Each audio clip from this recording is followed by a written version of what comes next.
Hi everyone, welcome back to my YouTube channel Class 5. So as you know, we have already learned about how to create the store ledger account by the FIFO method.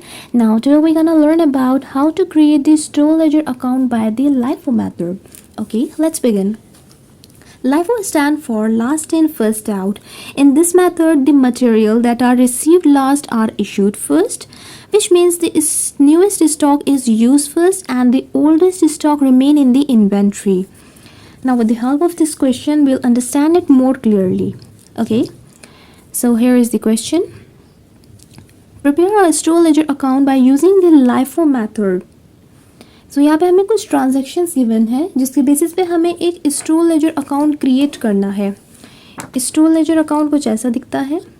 अब store ledger account को कैसे create करते हैं, like it's formatting and all, ये मैंने आपको अपनी previous video में सिखाया है. अगर आपने नहीं देखा है so please go and watch it. Now let's solve this question. So हमें यहाँ पे दिसंबर का ट्रांजेक्शन गिवन है. December 1st, stock in hand is 500 unit at the ₹20. So जब भी stock in hand या opening balance हमें क्वेश्चन में गिवन रहता है उसे हमें बैलेंस कॉलम में शो करना होता है. सो हम ऐसे करेंगे 500 यूनिट इंटू द रेट. यहाँ पे रेट जो गिवन है इन दोनों को मल्टीप्लाई करके हम यहाँ पे अमाउंट फाइंड आउट कर लेंगे. ओके अब यहाँ पे नेक्स्ट हमें गिवन है 2 दिसंबर इशू 200 यूनिट्स. तो आपको पता है कि जो बैलेंस कॉलम होता है उसमें से जो क्वांटिटी होती है हम उसी में से इशू करते हैं. तो यहाँ पे सिंगल लॉट गिवन है तो यहाँ पे 5 और लाइफो वाला कॉन्सेप्ट तो अप्लाई होगा नहीं, हम डायरेक्टली इशू कर देंगे 200 यूनिट को. रेट सेम रहेगी 20, दोनों को मल्टीप्लाई करके हम पे यहाँ पे फाइंड आउट कर लेंगे इसका अमाउंट. क्लियर. नेक्स्ट देखते हैं ट्रांजेक्शन है 13 दिसंबर में. Purchase 150 unit at the ₹22.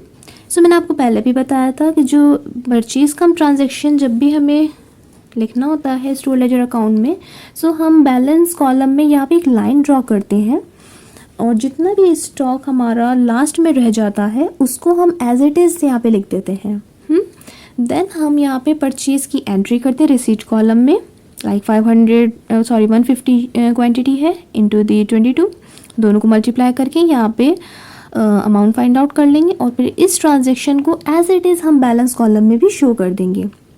Clear. अब यहाँ पे गिवन है 14 दिसंबर में हमने इशू किया है 100 यूनिट्स. सो 100 यूनिट इशू हमें बैलेंस कॉलम में जो क्वांटिटी है उसमें से ही करना है. अब आप देखिए यहाँ पे हमारे पास 2 लॉट्स गिवन है, एक 300 यूनिट की और एक 150 यूनिट की. लेकिन हमने जो FIFO कॉन्सेप्ट पढ़ा था उसके अंदर हम लोग जो फर्स्ट स्टॉक रहता था उसमें से हम लोग इशू करना स्टार्ट करते थे. बट ये LIFO कॉन्सेप्ट है तो जो यहाँ पे लास्ट वाला स्टॉक है मीन्स द न्यूएस्ट वन, हम उसमें से इशू करना स्टार्ट करेंगे. ओके यानी कि 150 में से हम 100 स्टॉक को इशू कर देंगे सेम रेट पे 22 पे और यहाँ पे अमाउंट फाइंड आउट कर लेंगे. सो हमारे पास बैलेंस कॉलम में अब कितना रह गया है 50, जो हमने अभी न्यूएस्ट स्टॉक थी उसमें से हमने 100 यूनिट इशू कर दिए तो अब हमारे पास बस 50 यूनिट ही रह गई है. ओल्डेस्ट स्टॉक हमने यूज़ किया नहीं तो ये एज इट इज़ रहेगी, हम इसको ऐसे ही लिख देंगे. सो अब देखते हैं next transaction. Purchase 200 units at the ₹25. सो हम सबसे पहले परचेज की एंट्री करने से पहले यहाँ पे एक लाइन ड्रॉ करेंगे बैलेंस कॉलम में और जितना भी हमारा स्टॉक लास्ट में रह जाता है उसको हम यहाँ पे एज इट इज़ लिख देंगे. तो आप देखिए हमारे पास लास्ट में स्टॉक यहाँ पे एक तो 300 वाली यूनिट रह गई है और एक 50 यूनिट रह गई है, इन दोनों को हम एज इट इज़ लिख देंगे. देन हम ट्रांजेक्शन वाली एंट्री करेंगे यहाँ पे 200 यूनिट, रेट यहाँ पे 25 है, दोनों को मल्टीप्लाई करके अमाउंट फाइंड आउट कर लेंगे और फिर इस ट्रांजेक्शन को as it is balance column में यहाँ पे शो कर देंगे. क्लियर. नेक्स्ट देखते हैं 16 दिसंबर को यहाँ पे हमने इशू किया है 300 यूनिट्स. सो 300 यूनिट्स हमें अकॉर्डिंग टू LIFO कॉन्सेप्ट हमें जो लास्ट वाला स्टॉक है द न्यूएस्ट वन इसमें से हमें इशू करना होगा. सो हम इसको पूरा का पूरा इशू कर देंगे 300 यूनिट क्रिएट करने के लिए.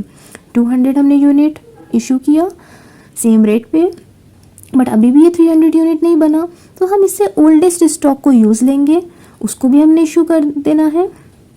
बट अभी भी ये 300 यूनिट तो नहीं बना तो हम इससे भी ज़्यादा ओल्डेस्ट स्टॉक में से 50 यूनिट को इशू कर देंगे. नाउ ये बन गया है 300 यूनिट. ओके एंड अमाउंट तो आपको पता ही कैसे फाइंड आउट करना है, दोनों रेट को एंड क्वांटिटी को मल्टीप्लाई करके। क्लियर। सो अब देखते हैं बैलेंस कॉलम में क्या हुआ। बैलेंस कॉलम में जो हमारी लास्ट वाला स्टॉक था, द न्यूएस्ट स्टॉक, ये फिनिश हो चुका है। जस्ट इससे ओल्डेस्ट वाला भी पूरा फिनिश हो गया है। और जो सबसे ओल्डेस्ट था 300 यूनिट, इसमें से भी हमारे पास सिर्फ 250 यूनिट ही रह गया है। ओके। और जो रेट है वो तो 20 रहेगी, दोनों को मल्टीप्लाई करके हम यहाँ पे अमाउंट फाइंड आउट कर लेंगे। क्लियर। अब यहाँ पे देखते हैं 27 दिसंबर को हमने return to store 10 units which is issued on 14 दिसंबर, विच मीन्स कि जो हमने 14 दिसंबर में इशू किया था उसको हमने वापस से रिटर्न कर दिया। तो जो हमने इशू किया हुआ क्वांटिटी होती है, उसको जब हम वापस से रिटर्न करते हैं तो वो हम रिसीट कॉलम में शो करेंगे। सो यहाँ पे 10 यूनिट्स रिटर्न वाली यहाँ पे शो करेंगे, और जो रेट होगा वो हम ये जो इशू हमने जिस रेट पे किया था वही वाला हम यहाँ पे भी शो करेंगे। दोनों को मल्टीप्लाई करके अमाउंट फाइंड आउट कर लेंगे। एंड आपको मैंने बताया था यहाँ पे लाइन ड्रॉ करते हैं बैलेंस कॉलम में, और जो भी लास्ट स्टॉक रह जाता है उसको एज इट इज़ लिख देते हैं, और जो रिसीट वाला ट्रांजैक्शन होता है उसको भी यहाँ पे बैलेंस कॉलम में शो करना होता है हमें। सो ये इतना तो आपको क्लियर हो गया होगा। अब देखते हैं नेक्स्ट। यहाँ पे 28 दिसंबर को 100 यूनिट इशू हुई है। सो अब यहाँ पे 100 यूनिट हमें according to life concept last stock में से ही इशू करना होगा। तो हमने ये 10 यूनिट जो थी पूरी की पूरी इशू कर दी सेम रेट पे, बट अभी भी ये 100 यूनिट तो नहीं बनी, तो हम इससे ओल्डेस्ट स्टॉक यानी 250 यूनिट में से भी हम 90 यूनिट को इशू कर देंगे। नाउ अब ये बन गई है 100 यूनिट, और यहाँ पे अमाउंट भी हम फाइंड आउट कर लेंगे। सो बैलेंस कॉलम में क्या हुआ, जो हमारी लेटेस्ट लास्ट वाली स्टॉक थी, न्यूएस्ट स्टॉक, ये पूरी तरह से फिनिश हो चुकी है। और जो 250 यूनिट हमारी ओल्डेस्ट स्टॉक थी, इसमें से भी 160 यूनिट ही हमारे पास रह गई है। रेट सेम रहेगा, दोनों को मल्टीप्लाई करके अमाउंट फाइंड आउट कर लेंगे। क्लियर। अब देखते हैं यहाँ पे 30 दिसंबर को भी इशू हो रहा है 50 यूनिट्स। सो हमारे पास यहाँ पे और तो कोई लॉट बची नहीं है, 160 यूनिट ही है, तो इसी में से हम 50 यूनिट्स को इशू कर देंगे। क्लियर। सेम रेट पे मल्टीप्लाई करके हमने अमाउंट भी फाइंड आउट कर लेना है। ओके। सो अब हमारे पास जो स्टॉक रह गया है वो है 110 यूनिट्स 20 रेट पे। क्लियर। अब यहाँ पे इन्होंने एक लास्ट में हमें ट्रांजैक्शन गिवन है, देख सकते हैं आप। On 31st December, it was noticed that there is a shortage of 10 units. So यहाँ पे जो shortage of 10 units, किसी भी तरह के shortage होते हैं, ये हम abnormal loss मानते हैं। So जो भी abnormal loss होते हैं उसको हम issue column में show करते हैं, इसको आपको याद रखना है। और उसको इशू की तरह ही ट्रीट करते हैं।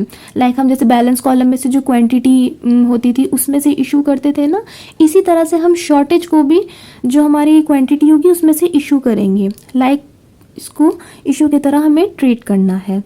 110 यहाँ पे हमारी यूनिट है, इसमें से हम 10 यूनिट्स इशू कर देंगे। एक्चुअली में हमने इशू नहीं किया, ये हमारा एक शॉर्टेज ऑफ यूनिट है, बट इसको हम ट्रीट करेंगे एज अ इशू की तरह।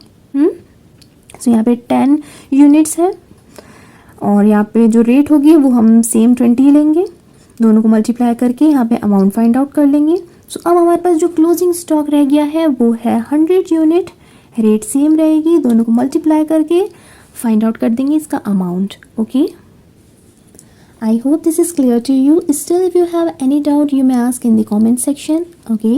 Please like and subscribe to my channel, and don't forget to hit the bell icon for regular updates. Thank you so much.